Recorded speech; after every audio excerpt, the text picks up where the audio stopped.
Nobody could like Corporal Lawrence. That's not to say that nobody tried or that he was somehow unfriendly, merely that he was one of those few that seemed to be wired differently. However, in the trenches of World War I, normalcy was at best a relative term. Lawrence fought, listened to orders, and didn't disrupt the other soldiers, and that was all that was required. So what if the people felt increasingly uncomfortable around him, in a place where the baseline of concern was the flesh rotting off your bones while you were still alive? A little personality conflict ranked several levels below a paper cut. Lawrence, for his part, dealt with it as he always had, that is to say, remained totally unaware of the avoidance. The same way a man blind from birth cannot mourn the memory of color, Corporal Lawrence couldn't bemoan a lack of company. He was quiet, as he had nobody to talk to, and still, as he had nothing to do for long stretches of time. The enemy trench, less than a mile away, had gone silent for several days. This amplified the unease that seemed to radiate off of Lawrence like heat waves. The worst part was that there was no distinct reason to dislike the corporal. He was a plain man, average height, average build, bland of voice and action. Nobody could recall him raising his voice in joy or anger. He did have the occasional odd mannerisms, however. He tended to stare a beat or two longer than was acceptable at people. He rarely slept as well, and bunkmates said he would mumble in his sleep almost constantly. The content of those nocturnal ramblings, when they could be understood, were often odd and potentially unsettling. One private moved to another barracks when he heard the name of his daughter pass Corporal Lawrence's lips, followed by a bubbling, muffled giggle. It was strongly theorized that he was sent over the trench by his commanders more out of a desire to have him away than for his minimal combat skill. He and 14 of his fellows were sent across the nightmarishly scarred waste of the no-man's land between the trenches to scope out the enemy trench and secure it if possible. Many seemed to hope that Lawrence would have the opportunity to prove his devotion to his country by making the ultimate sacrifice for it. It was while he was gone that someone started asking questions. Nobody remembered him ever talking of home. No sweet-smelling letters came, no soggy, dirt-streaked letters left. Questions started to float among even the higher levels of the command. Nobody was able to actually find his station orders. He'd come in with a squad of reinforcements transferred from France, but there was no paperwork.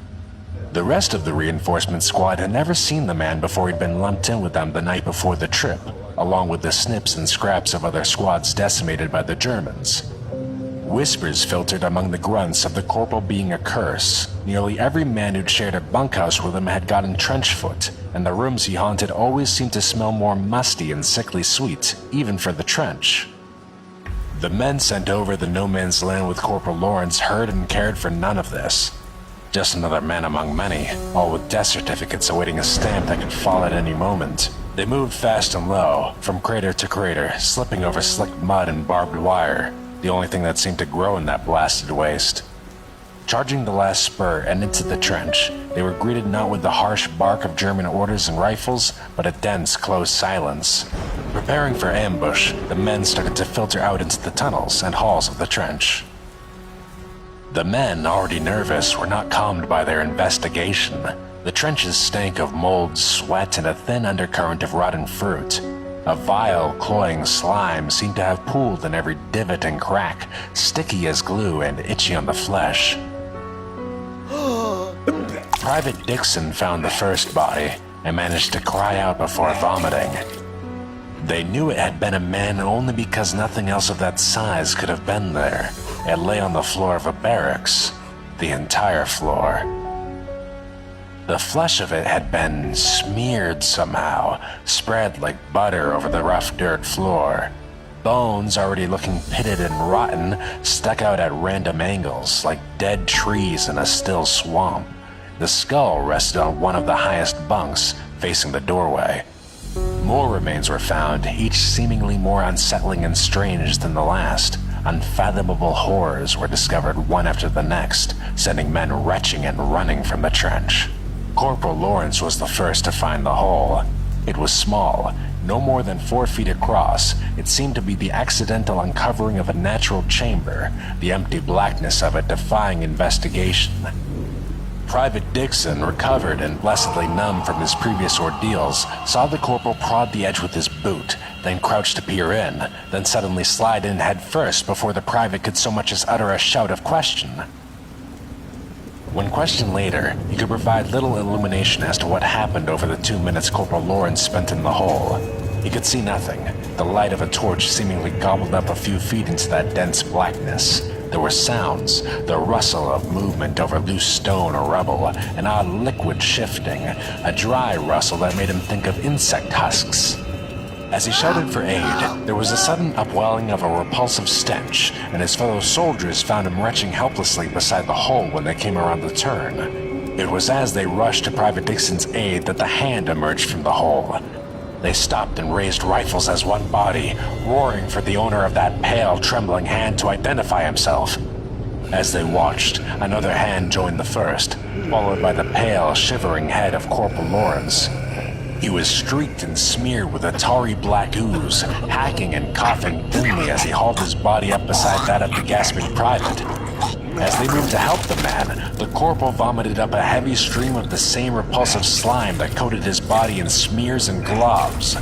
They were hesitant to touch him, finally doing so after the seemingly endless river of grime stopped pouring from him. He was insensible, eyes rolling and wide, body as limp as a boned fish. The men fled the trench with all the speed they could muster. Half dragging the corporal, they ran with no thought of cover or death, only escape. They crossed in record time, falling into their home trench, gasping and shivering. One man, known to have bludgeoned a German to death with a brick, curled on the floor in a sobbing heap. The commanders moved quickly, isolating the men and trying to calm the most lucid for a report. What spilled out would have been immediately dismissed as lies and hallucination were it not for the earnest, pleading stares of those reporting. Command calmed them with explanations of battle fatigue and strange gas weapon tests, and shared silent, focused stares as the cowed men were ushered out. Corporal Lawrence had little to report. Of his time in the hole, he could or would say little. He stated that he had slipped and fallen into what may have been some long-blocked underground pool or perhaps a buried latrine. Of the sounds and smells reported by the private, he had nothing to say, only that he had struggled a short time, then managed to get back out just as the men arrived. Truly, he seemed none the worse for wear. In fact, he seemed in better spirits than many had remembered ever seeing him, favoring the commanders with a wide, giddy smile as he was dismissed with a warning not to discuss the events. Not one man from that trench survived the Great War, although few died in battle. A wave of sickness took the trench a few days after Private Dixon's death. It seemed to eat the flesh like acid, men waking to find previously healthy flesh eaten down to the bone, oozing and blackened. Corporal Lawrence was remanded to a French mental ward, transferred after several complaints from the hospital proper where he was first sent. It seemed his behavior hinted at a growing mental imbalance. The corporal would rant quietly to the other patients, whispers about endless halls, pursuits in the dark, flesh laid out like pages of a book. It was dismissed as war fatigue. He vanished several times from the ward, only to appear several hours later as if nothing had happened. When pressed, he would begin to sing "My Bonnie Lies Over the Sea" in an endless monotone until the doctors left exasperated. A stale, musty foulness seemed to sit in the air wherever he stayed, and incidents of infection and the strange consuming sickness that had beset his home trench seemed to follow him like a cloud. Numerous attempts were made to transfer the man, only to be met with bureaucratic confusion.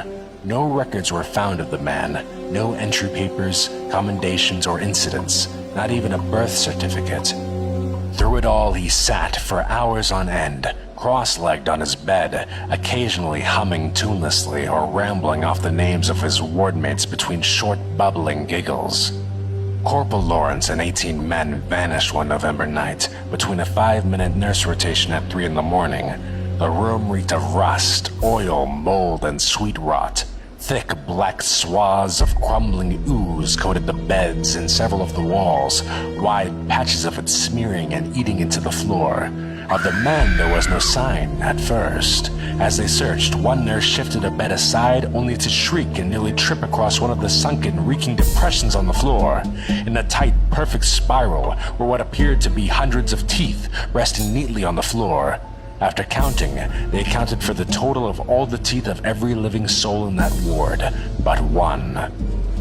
The corporal was never found, nor were the men. The incident was swallowed by the constant barrage of horrors from the front and forgotten with ease. Still they came. Stories of strange deaths, of disappearing men, found days later alive but broken and twisted beyond comprehension. Stories of a strange, dark figure stalking the bomb-riddled towns of Europe.